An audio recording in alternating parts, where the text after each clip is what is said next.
서신 채로 우리 함께 사도신경으로 한 마음으로 한 신앙을 고백하겠습니다. 나는 전능하신 아버지 하나님 천지의 창조주를 믿습니다.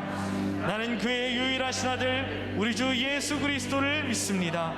그는 성령으로 잉태되어 동정녀 마리아에게서 나시고 본디오 빌라도에게 고난을 받아 십자가에 못 박혀 죽으시고 장사된 지 사흘 만에 죽은 자 가운데서 다시 살아나셨으며 하늘에 오르시어 전능하신 아버지 하나님 우편에 앉아 계시다가 거기로부터 살아있는 자와 죽은 자를 심판하러 오십니다. 나는 성령을 믿으며 거룩한 공교회와 성도의 교제와 죄를 용서받는 것과 몸의 부활과 영생을 믿습니다. 아멘. 다 자리에 앉으시겠습니다.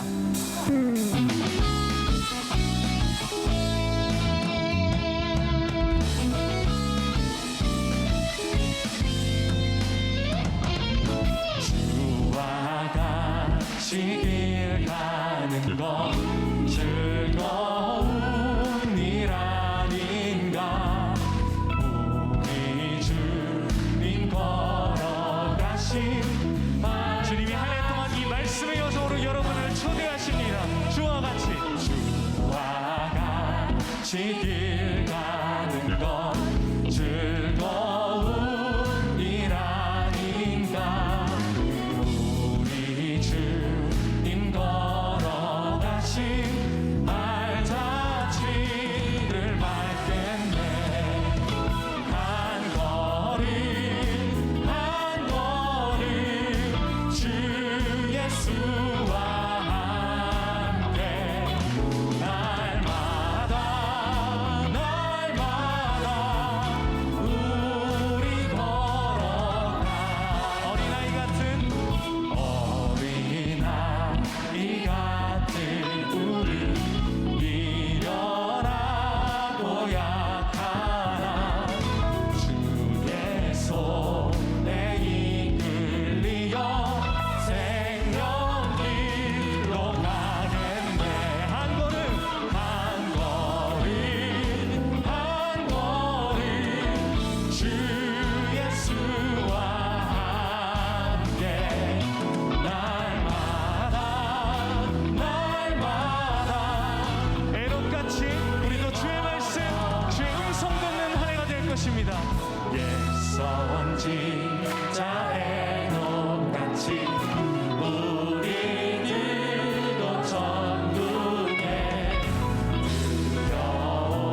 들어올라갈 때가 다시 한번 주와 같이 걷겠네. 예선지자 애녹같이 우리들도 천국에 들려 올라갈 때까지 주와 같이 걷겠네.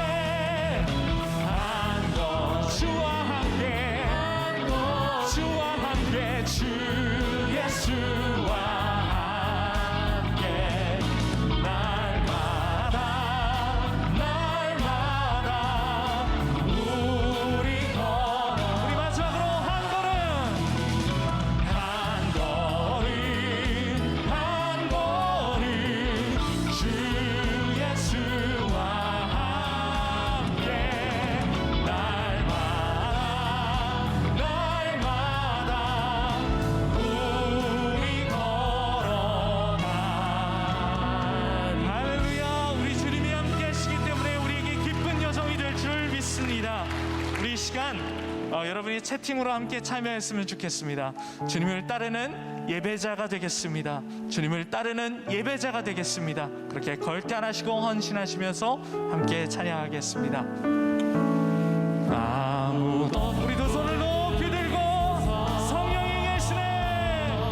성령이 계시네. 할렐루야. 함께 하시네. 좁은 길을 걸으며 밤낮 기뻐하는 것. 좁은 길을 걷더라도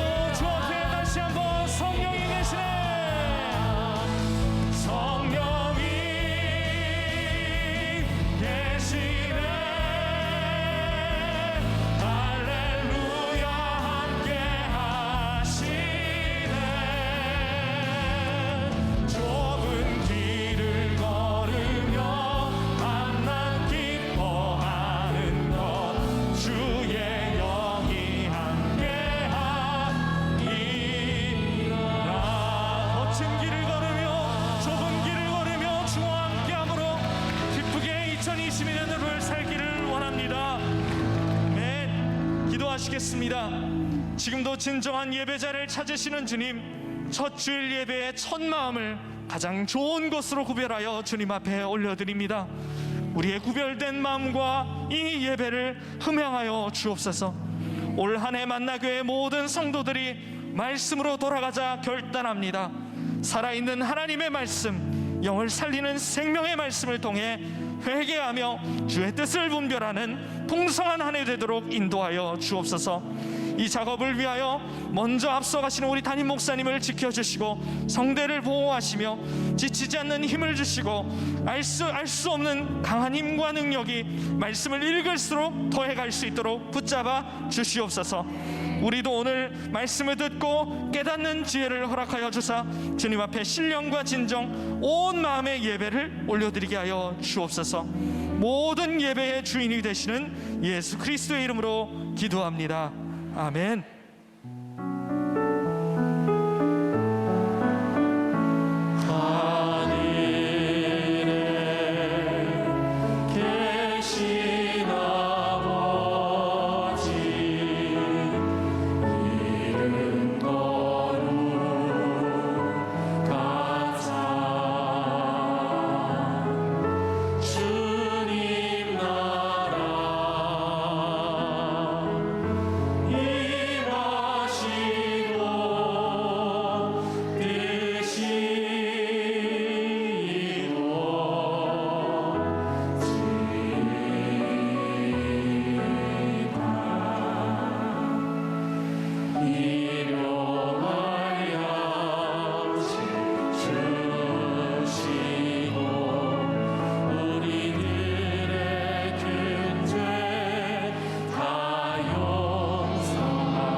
함께 나눌 말씀의 주제는 예배에 관한 것입니다. 이것이 예배다. 오늘 말씀의 제목은 하나님과 동행하는 것이라고 되어 있어요. 혹시 여러분들 기억하시죠? 제가 한 18년째 매년 첫 주일이 되면 똑같은 주제를 가지고 말씀을 나누고 있습니다. 그게 뭐죠? 예배입니다. 예배. 제가 만나교회 목회를 하면서 그런 표현을 종종 씁니다. 우리는 예배에 목숨을 겁니다. 예배가 그만큼 중요하기 때문이죠. 그럼 만나교회 사명선언문을 기억하시나요? 하나님의 임재를 경험한 예배자들이 예수님의 말씀으로 훈련된 제자가 되어 성령의 능력으로 지역과 세상을 섬긴다. 잘 보세요. 하나님의 임재를 경험한 예배자들이 예수님의 말씀으로 훈련된 제자가 되고 예배자들이 성령의 능력으로 세상을 섬기는 거예요. 여러분, 교회를 다니지 않는 사람도, 예배를 드리지 않는 사람도 얼마든지 선행을 하고 누군가를 섬길 수 있습니다. 그것은 선행입니다. 예배자가 되어 섬긴다고 하는 것은 우리들이 하나님의 마음을 알고 하나님의 마음으로 살아간다는 거죠. 제가 좀 극단적으로 이야기를 한다면 예배를, 진정한 예배를 드리는 사람의 행위는 어떤 일을 해도 잘못되지 않습니다. 자, 여기에 중요한 전제가 붙어요. 진정한 예배를 드리는 사람은 어떤 일을 해도 잘못되지 않습니다. 예배가 뭐예요? 예배는 하나님의 말씀 앞에 서는 것이기 때문입니다. 우리가 하나님 앞에 예배자로 설 때 하나님의 말씀이 우리 가운데 들어오기 때문입니다. 하나님의 말씀을 우리들이 가진다고 하는 것은 하나님의 마음으로 사는 것이니 우리가 예배자가 될 때 잘못될 것이 뭐가 있겠습니까? 제가 여러분들에게 여러 번 이야기했던 적이 있어요. 기억나시는 분 있을지 모르겠습니다. 우리가 성공적인 예배자가 된다고 하는 것은 어떤 것일까? 저는 성공적인 예배자가 된다고 하는 것은 이 예배 시간을 통해서 우리의 생각이 하나님의 관점으로 바뀌어지는 것이다. 제가 이렇게 정의를 내려요. 성공적인 예배는 이 예배 시간을 통하여 우리의 생각이 하나님의 생각, 하나님의 관점으로 바뀌어지는 것이다. 왜 이것을 예배의 성공이라고 이야기할까요? 평생 예배를 드려도, 매일 예배를 드려도, 여러분들이 이 시간에 예배를 드려도 이 시간에 여러분들의 생각이 하나님의 생각으로 바뀌어지지 않는다면 여러분들은 진정한 예배자가 될 수 없는 거죠. 가끔 우리는 예배를 드리면 이런 표현을 씁니다. 아, 오늘 예배 시간에 나 은혜 받았어. 그리고 어떤 사람을 바라보며 저 사람 은혜 받았나 봐 라고 할 때가 어떤 때요? 이렇게 눈물을 흘리며 예배를 드리고 우는 모습을 보면 은혜를 받았다 생각할 때가 있어요. 또 그런가 하면 여러분들이 예배를 마치고 나가면서 이런 표현을 쓰죠. 오늘 예배 참 좋았어. 은혜를 받았다고 하는 표현과 여러분들이 참 좋았다라고 하는 표현은 어떤 때 나오는 건가요? 내 마음이 흡족할 때.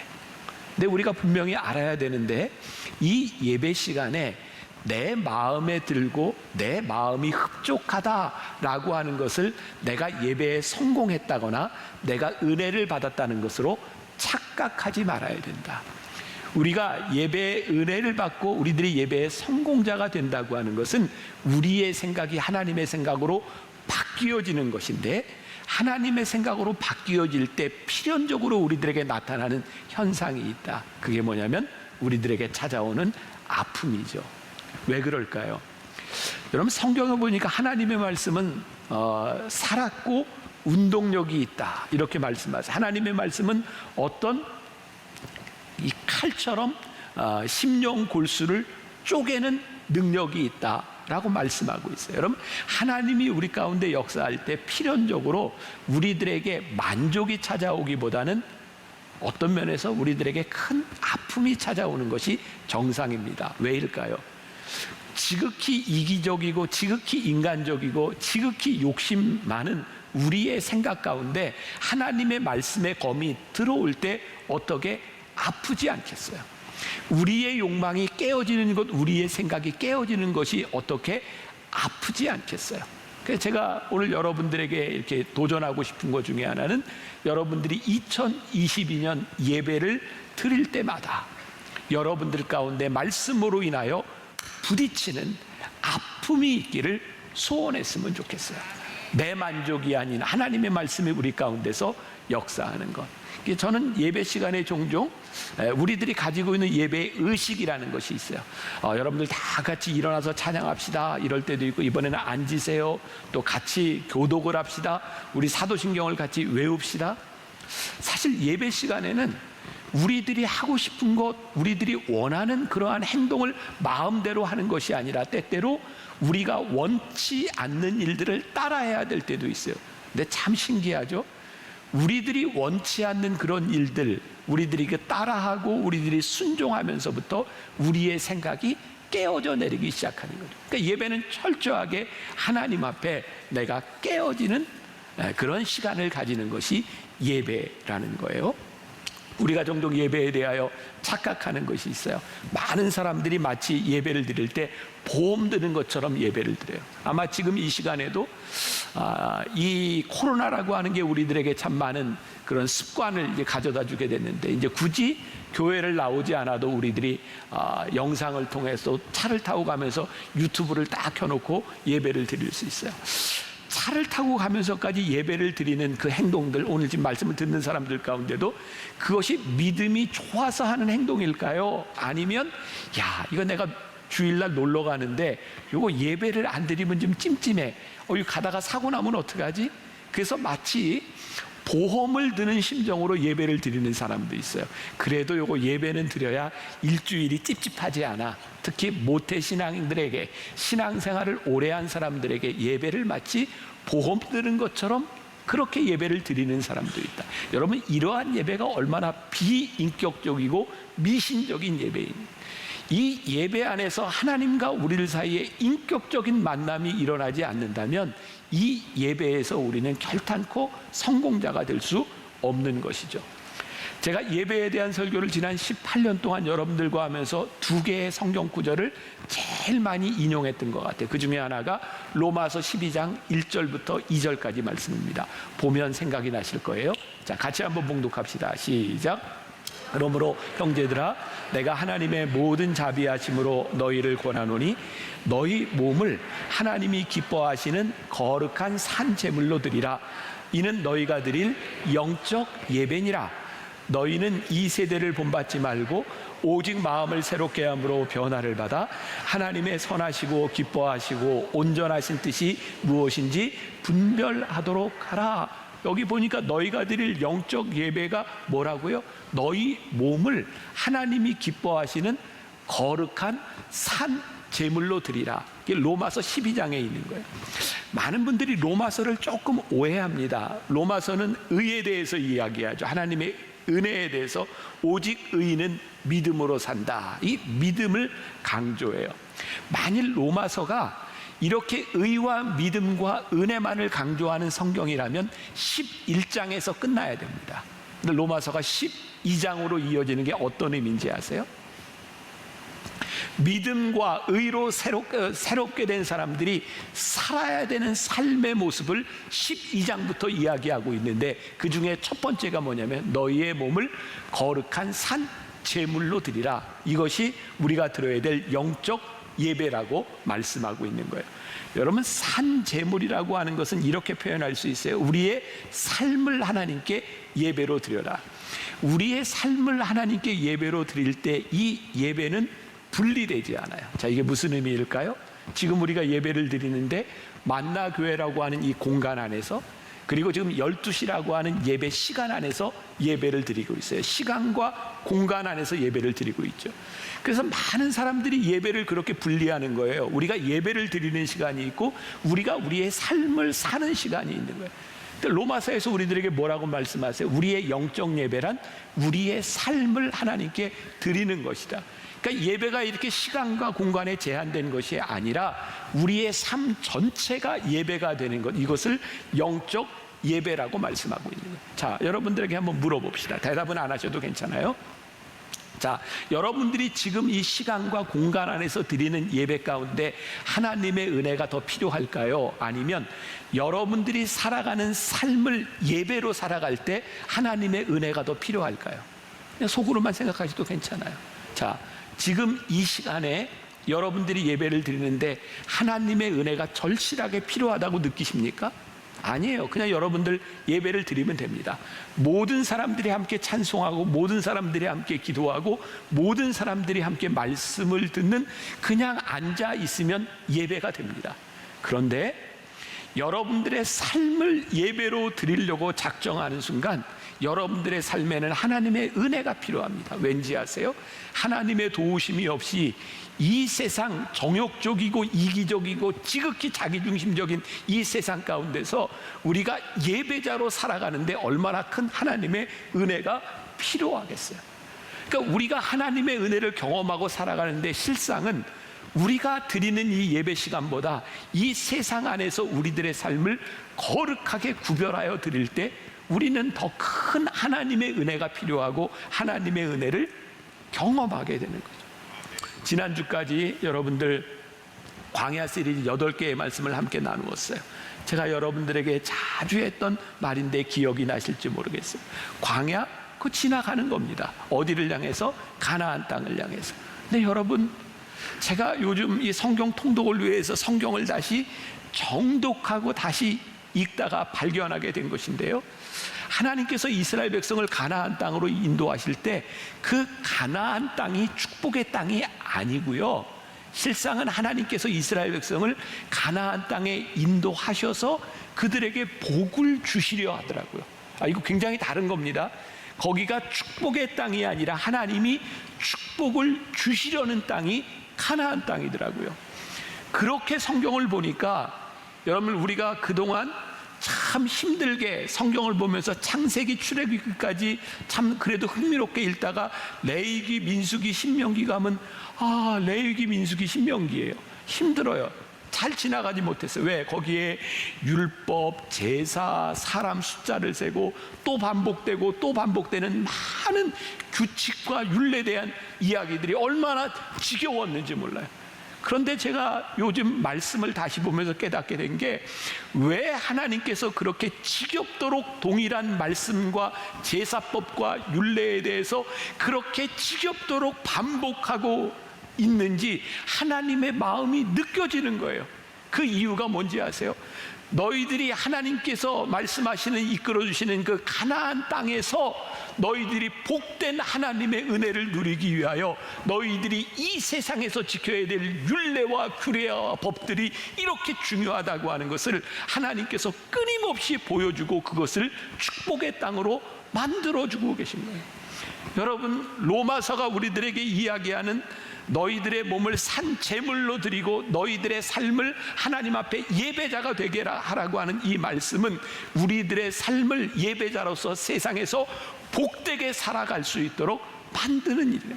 우리 만나교회가 그동안 우리들이 굉장히 많이 강조하고 예배에 대해서 이야기했던 것이 이 산 제물로 하나님께 드리는 영적 예배에 대한 부분이었죠. 자, 두 번째로 제가 여러분들과 제일 많이 나누었던 말씀 가운데 하나가 요한복음 4장 23절과 24절 말씀이에요. 또 본문 생각이 나실 거예요. 자, 같이 봉독해 봅니다. 시작.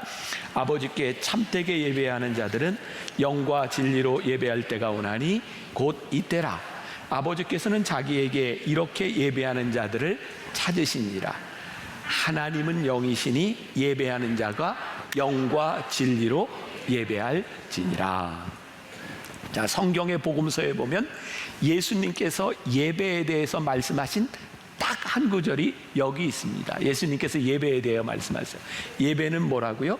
하나님은 영이시니 예배하는 자가, 옛날 성경에는 신령과 진정으로 예배할지니라. 예수님이 예배에 대해서 딱 한마디 하고 계세요. 예배는 신령과 진정으로 드리는 것이다. 제가 만나교회 목회를 하면서, 제가 담임 목사로 있으면서 제가 이 말씀이 저에게 꽉 꽂힌 거예요. 아, 예배는 신령과 진정으로 드리는 것인데, 우리 성도들이, 많은 사람들이 신앙생활을 하면서 예배를 오해하고 있는 거예요. 어떻게 오해하냐면, 우리는 예배를 신령과 진정으로 드리기보다 우리들이 드려왔던 우리의 형식과 우리의 표현을 예배로 생각할 때가 많은 거예요. 제가 만나교회 담임 목사가 처음 되고 났을 때 깨달았던 게 뭐냐면, 우리들의 예배가 너무 형식적이었다는 거예요. 그래서 예배 시간에 조는 사람이 많았어요. 왜? 매주 와서 똑같은 형식의 예배를 드리니까 조는 거예요. 보세요. 여러분들 주변에 보세요. 조는 사람이 아무도 없어요. 지금 깬 사람 말고는 아무도 없어요. 다 깨 있어요. 네. 여러분, 만나교회 특징 중에 하나가 뭔지 아시죠? 예배 시간에 잘 졸지 않는 거예요. 저희 교회에 처음 오는 분들이 만나교회 예배에 대해서 이 교회는 예배가 좀 이상합니다. 혹시 이단이 아닌가요? 이러는 분도 있어요. 아니, 만나교회는 왜 사도신경도 안 외워요? 왜 주기도문도 안 외워요? 주일날 왜 장로님이 대표 기도도 안 해요? 아니, 우리 교회는 일반적으로 교회가 하는 그런 형식들을 따라가지 않습니다. 우리 교회도 예전에 그랬습니다. 그런데 이 말씀이 저에게 꽂힌 거예요. 하나님, 우리 교회에 들어오는 사람들에게 이 예배가 신령과 진정이 되었으면 좋겠습니다. 지금 여러분들이 너무나 당연하게 생각하는 이 예배 형식들, 20여 년 전에 한국 교회는 이게 굉장히 이단적으로 느껴졌던 거예요. 아니, 어떻게 이런 강단을 써? 저희 교회 처음으로 저 판넬로 된 저 강단을 우리들이 처음 썼어요. 여러분 그거 아세요? 저거 우리나라에서 처음 쓴 게 만나교회입니다. 여러분들이 너무나 지금은 자연스럽게 생각하는 목사님들이 설교할 때 헤드셋을 끼고 하는 이 설교, 여러분 제가 우리나라에서 처음 쓴 사람이라는 거 아세요? 모르셨죠? 네. 이게 박수 칠 일이 아니고요. 아니. 여러분, 제가 왜 이런 이야기를 하나요? 우리들이 그 당시에 형식을 파괴했다는 거예요. 왜? 저는 이 교회에 들어오는 사람들이 특히 처음 예수를 믿는 사람들이 우리가 알지 못하는 어떤 의식들 때문에 지루해하지 않도록 이것을 좀 예배 가운데 신령과 진정으로 좀 들어오도록 할 수 있을까? 여기에 예배 드릴 때마다 여러 가지 자막들이 나와요. 여러분 지금 우리들에게 굉장히 익숙하지만 20여 년 전에 제가 처음 주기도문을 할 때 여기에 주기도문을 띄우는 게 그런 교회가 없었습니다. 왜 그런지 아세요? 아니 처음 예배를 드리는 사람들은 주기도문이 뭔지 모를 텐데 다른 사람들 다 외울 때 그 사람들은 얼마나 외로울까? 그러니 우리들이 주기도문 띄워야 되겠다. 제가 파워포인트로 처음 예배 시간에 그런 거 시작했던 것들이 지금은 너무 자연스러워져. 이유는 무엇일까요? 우리는 신령과 진정으로 예배를 드릴 수 있도록 돕는 사람들이지 우리는 형식을 따라 예배를 드리는 사람들이 아니다라는 것을 분명히 하고 싶었어요. 우리 목회자들, 우리 사역자들, 우리 예배에 목숨 겁니다라는 말을 자주 합니다. 처음에 저희 교회에서 그래요. 제가 예배 준비를 하면서 우리 콘티를 좀 짜야 되겠다 그래요. 사람들이 이렇게 얘기했어요. 예배가 쇼입니까? 아니요. 쇼를 보여주기 위해서 콘티를 짜는 게 아니라 분단위, 초단위까지 우리들이 계산해서 들고 나는 동선들을 다 하는 것이 우리들이 예배를 쇼로 만들기 위해서가 아니라 우리들이 이렇게 철저하게 준비하지 않고 예배 드리는 사람들을 예배 가운데 신령과 진정으로 들어오게 하는 게 쉽지 않다. 우리들의 실수로 인하여 사람들이 예배를 드리는데 방해를 받지 않도록 우리들이 철저하게 준비해야 되겠다. 저희 교회 예배를 준비하는 사람들이 이런 마음으로 예배를 준비하고 드리는 것이 만나교회 예배인 거예요. 자, 저희가 예배를 드리면서 혹은 여러분들 가운데 궁금한 사람들이 있어요. 만나교회가요, 사실은 만나 감리교회라는 걸 알고 계세요? 네, 아시는 분들이 많을 거예요. 제가 감리교회 목사인 건 아세요? 모르는 사람들 사실 많이 있습니다. 왜냐하면 제가 한 번도 만나 감리교회라는 말을 여기서 사용하지 않았어요. 제가 감리교 목사님다라고 하는 것을 한 번도 강조해 보지 않았어요. 왜요? 저에게 그런 믿음이 있으니까. 하나님, 저희 교회는 감리교인을 만드는 교회가 아니라 하나님의 사람들을 만드는 교인이 되어야 한다고 저는 믿습니다. 여러분 그동안 우리들 신앙생활하면서 그런 경험 많죠? 이사를 할 때 여러분들 그런 경험 많을 거예요. 목사님 저 이사예요. 분당으로 가는데 어떤 교회로 갈까요? 장로교회에서 이렇게 얘기합니다. 가면 꼭 장로교회를 찾아가세요. 감리교회에서 감리교회를 찾아가세요. 성결교회를 찾아가세요. 순복음교회를 찾아가세요. 죄송하지만 저 이거 굉장히 잘못됐다고 생각합니다. 우리가 가서 드려야 되는 예배를 드려야 되는 교회는 내가 다녔던 교회와 같은 교단이 문제가 아니라 그 교회가 신령과 진정으로 예배를 드리고 있는가가 기준이 되어야 되는데 우리는 우리가 가지고 있는 교단과 교파와 우리들의 전통들이 예배를 또 하나님을 우선할 때가 많았다는 거예요. 자, 이건 만나교회의 목회 철학을 여러분들에게 말씀드리는 거예요. 하나님의 임재를 경험한 예배자들이 되는 것이 우리들에게 우선이지, 저는 저희 만나교회가 감리교회이고 제가 감리교회 교단의 목사인 것이 자랑스럽습니다. 그러나 그것이 하나님을 섬기는 것보다 우선될 수는 없다라고 하는 믿음과 목회의 철학 가운데서 만나교회는 여기까지 오게 되었다는 거예요. 여기까지가 서론. 아이고 큰일 났다 이거. 자, 제가 토요 예배와 주일 예배를 인도하면서 제가 그렇게 기도하게 돼서 하나님, 제가 원고를 제가 준비했지만 오늘 원고대로가 아니라 하나님 주시는 말씀대로 제가 설교하겠습니다. 제가 9페이지를 준비했는데 지금 2페이지 끝났거든요. 자, 이제 서론 끝났는데 제가 그냥 하나님 주시는 마음으로 오늘 예배에 대해서 그 이야기하고 싶은 것들을 여러분들과 말씀 가운데 나누려고 합니다. 끝날 시간에 끝낼게요. 자, 오늘 제가 사실 하려고 했던 얘기는 동행이라고 하는 관점에서 예배를 한번 봤으면 좋겠다. 그래서 오늘 창세기 5장 24절에 에녹에 대한 이야기를 여러분들과 함께 보게 되었어요.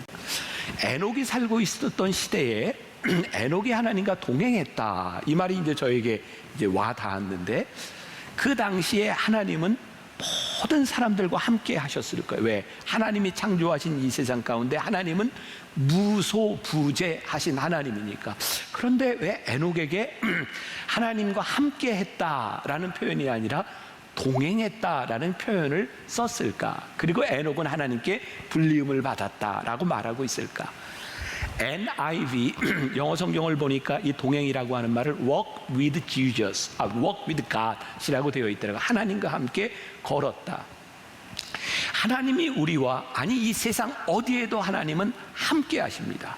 그러나 모든 사람이 하나님과 동행하는 것은 아닙니다. 이 에녹에게 있어서 하나님이 동행하셨다고 하는 것이 굉장히 큰 의미를 가지고 있구나. 자, 제가 설교자로 여기에 불리움을 받았어요. 이제 그러니까 제가 아는 설교들은 대개 제 삶과 밀접하게 연결이 되어 있어요. 하나님이 제 삶 속에서 깨닫게 하시는 걸 전하는 거죠.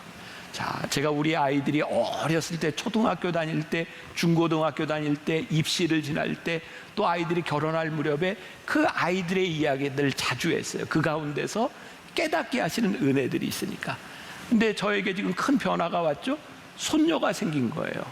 근데 그 손녀를 통해서 깨닫게 하시는 부분들이 있어요. 보니까 저는 우리 교인들 중에 그렇게 할아버지 할머니가 많은지 이번에 알았어요.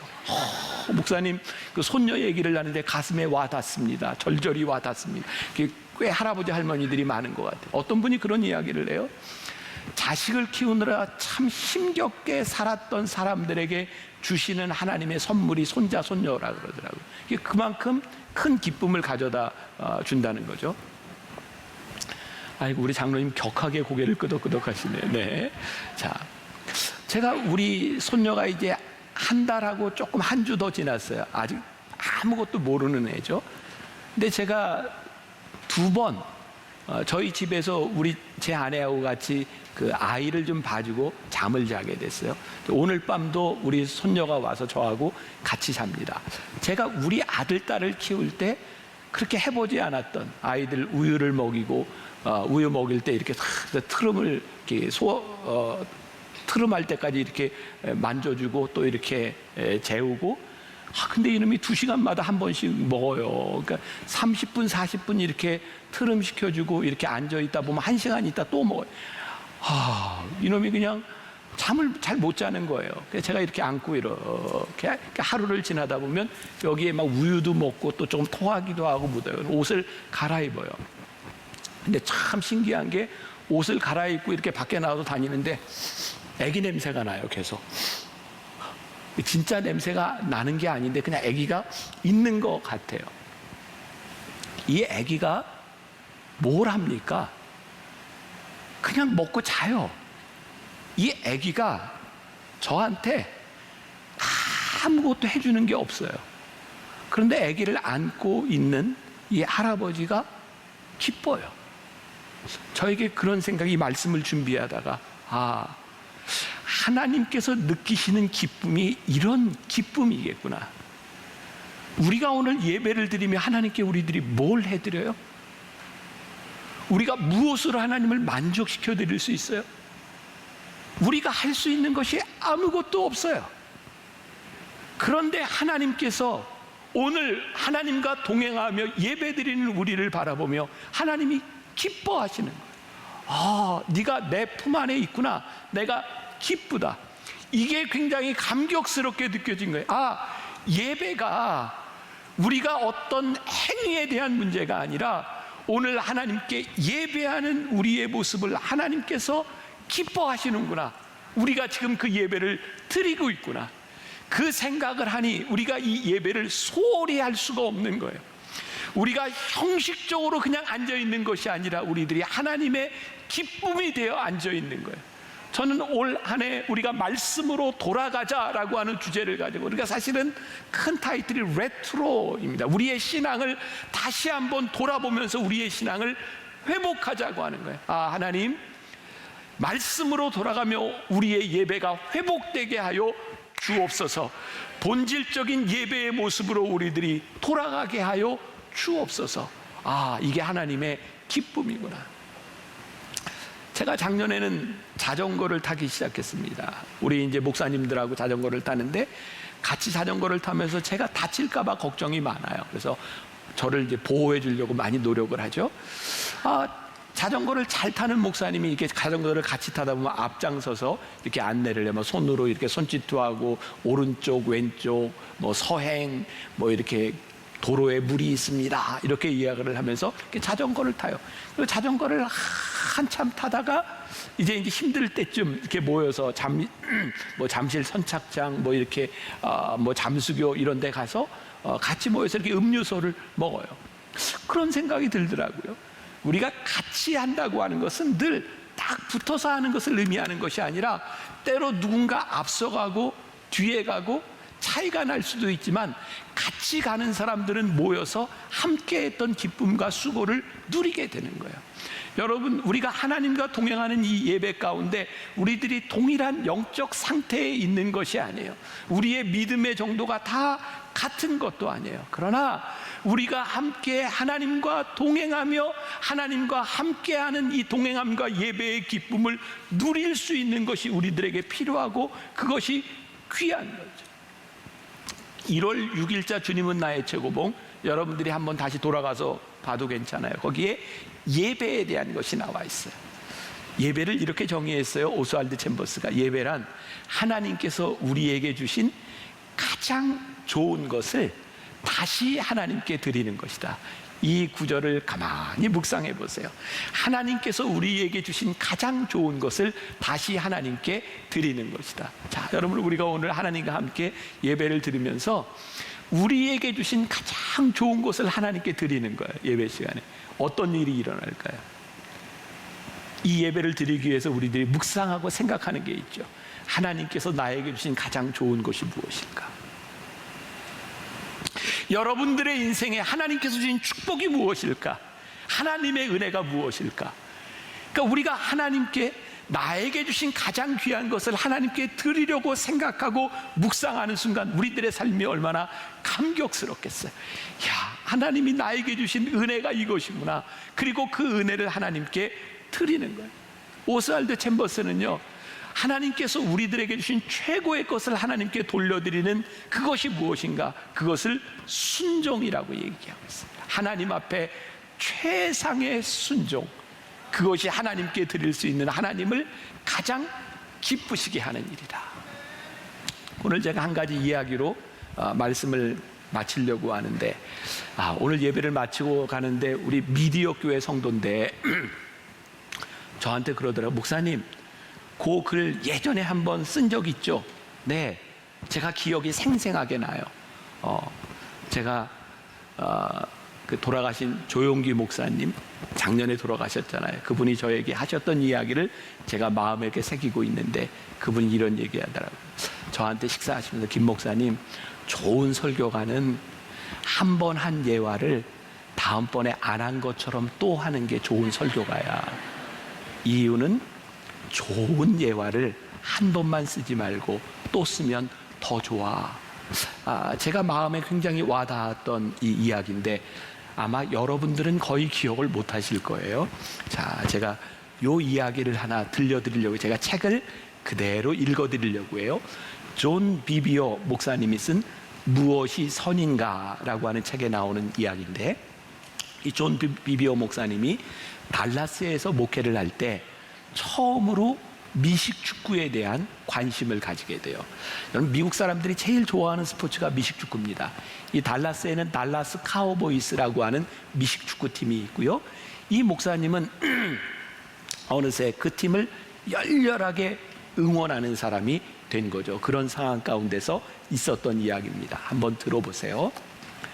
매주일 예배가 끝나면 집으로 달려가 옷도 벗기 전에 텔레비전부터 켰다. 때로는 불편한 옷, 양복과 넥타이를 그대로 입고 화장실도 안 가고 텔레비전 앞에 붙어 있을 때도 있었다. 한 번의 플레이도 놓치고 싶지 않아서였다. 중간 휴식 시간이 되면 그제야 방에 들어가 옷을 갈아입었다. 아내가 뭘 도와달라고 해도 잊어버렸다. 여보, 카우보이스 경기 중이야. 우리는 중간 휴식 시간에 식사를 하거나 아니면 경기가 끝나고 먹었다. 경기 중에는 절대로 식사를 하지 않았다. 이제 나는 모든 순위와 점수들을 다 꿰고 있었다. 그것을 유심히 검토했고 또 어떻게 하면 카우보이스가 더 잘할 수 있을지를 생각했다. 나는 직장에서 대화를 주도하는 사람이었다. 경기를 하는 날에는 여러 선수들의 성적을 줄줄 외웠다. 우리 교회에는 정기 입장권을 갖고 있는 사람들이 몇 명 있었고 나는 경기장에 가자는 초청을 받을 때마다 흔쾌히 받아들였다. 1년 후 다음 시즌이 되었다. 시즌이 시작되기 전에 내가 생각하기에 아주 단순하고 사소해 보이는 것에 대하여 기도를 했다. 그러나 그것이 내 인생을 바꿀 줄은 정말 몰랐다. 내 기도는 이것이었다. 하나님, 제 마음을 정결케 해주시기를 기도합니다. 저는 거룩해지고 싶고 하나님을 위해 구별된 사람이 되고 싶습니다. 그러니 제 삶 속에서 하나님이 기뻐하시지 않는 것이 있다면 그것을 드러내 주시고 제거해 주시옵소서. 나는 이 기도의 깊이를 몰랐고 또 무엇이 드러나게 될지 몰랐다. 미식 축구 시즌이 끝나가고 플레이오프가 다가오고 있었다. 그날도 중요한 경기가 있는 날이었다. 카우보이스와 필라델피아 이글스의 경기였는데 그 경기에서 이기는 팀이 플레이오프에 진출하고 패한 팀은 탈락하게 되어 있었다. 나는 소파에 앉지도 않고 선체로 텔레비전 앞에 딱 붙어 있었다. 진짜 막상막하의 경기라 앉아서 볼 수가 없었다. 후반전에다가 경기 시간이 8분밖에 남지 않았다. 카우보이스가 4점 뒤지고 있었는데 카우보이스의 쿼터백이 공격을 주도하고 있었다. 나는 경기를 보면서 초조하게 거실을 왔다 갔다 했고 실수라도 했을 때는 절망감에 소리를 지르고 잘할 때는 열광하며 환호성을 질렀다. 긴장감이 넘치는 짜릿한 순간이었다. 그런데 갑자기 아무 예고도 없이 성령이 내게 기도를 시키셨다. 기도해라, 기도해라, 기도해라.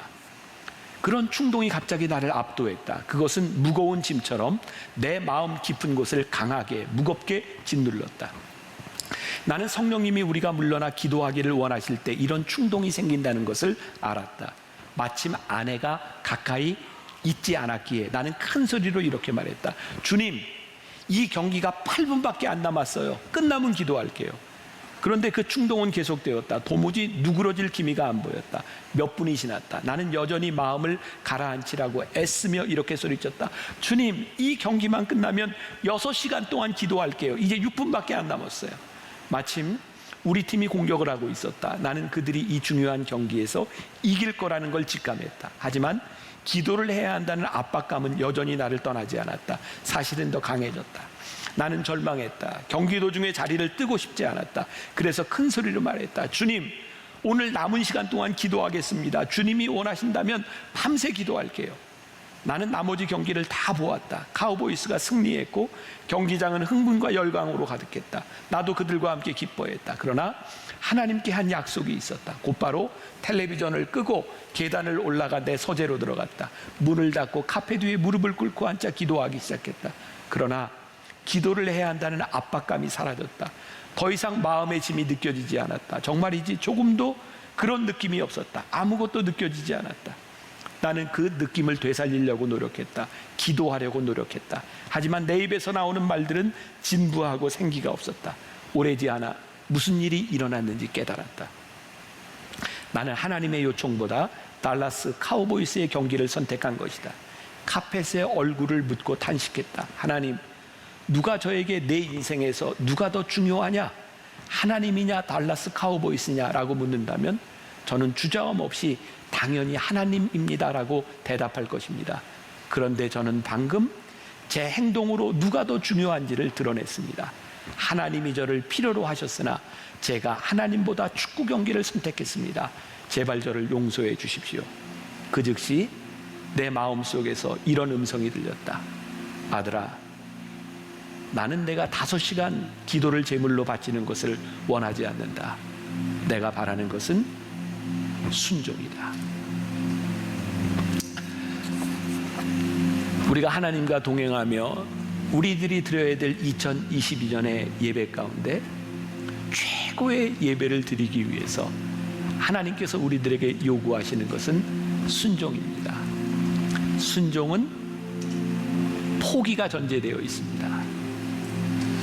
여러분들이 신령과 진정으로 예배를 드리고 산 제물이 되기 위하여 최고의 것을 드리기 위하여 우리들이 순종하지 않는다면 우리는 결단코 제대로 된 예배를 드릴 수 없습니다.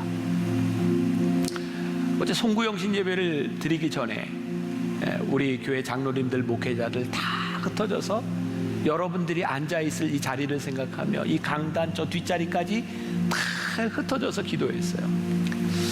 그날 제가 기도회를 하기 전에 우리 신천 장로님들과 함께 간담회가 있었어요. 1시간 동안 간담회를 하고 이제 기도회를 하고 송구영신 예배를 지나갔는데, 이렇게 엘리베이터를 타고 내려오는데 우리 신천 장로님 중에 한 분이 저에게 지나가는 말로 얘기한 거예요. 목사님, 제가 오늘 교회 오는 동안 화를 내지 않으려고 무척 노력했습니다. 이분이 청주에서부터 오는데 길이 막히는 거예요. 화가 나죠. 아우, 짜증나고 화가 나고. 근데 이분이 화를 내지 않고 온 이유가 그렇더라고요.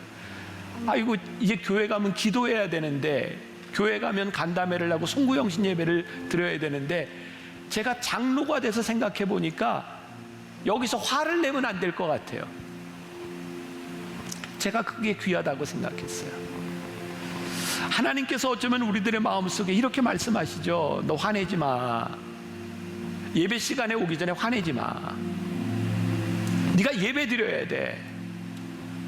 하나님께서 우리들의 일상의 삶을 제물로 드리는 우리들에게 말씀하세요. 너 그거 예배자의 모습 아니야. 너 그거 신령과 진정으로 살아가는 모습이 아니야. 하나님께서 우리들에게 순종을 요구하시는 것은 굉장히 아프고 힘든 거예요. 그런데 순종하지 않고 우리는 최고의 예배를 하나님께 드릴 수 없어요. 사랑하는 여러분, 2022년 최고의 예배를 드리는 순종이 여러분들에게 있기를 간절히 소원합니다. 우리가 하나님과 동행할 수 있는 우리들이 그런 능력 가진 사람들 아닙니다. 그러나 하나님께서 우리들이 동행하려고 노력할 때 하나님께서 우리를 붙잡아 주시고 우리와 함께 가주세요. 오늘 그 예배자의 감격이 2022년에 여러분들에게 살아있기를 주님의 이름으로 간절히 축원합니다.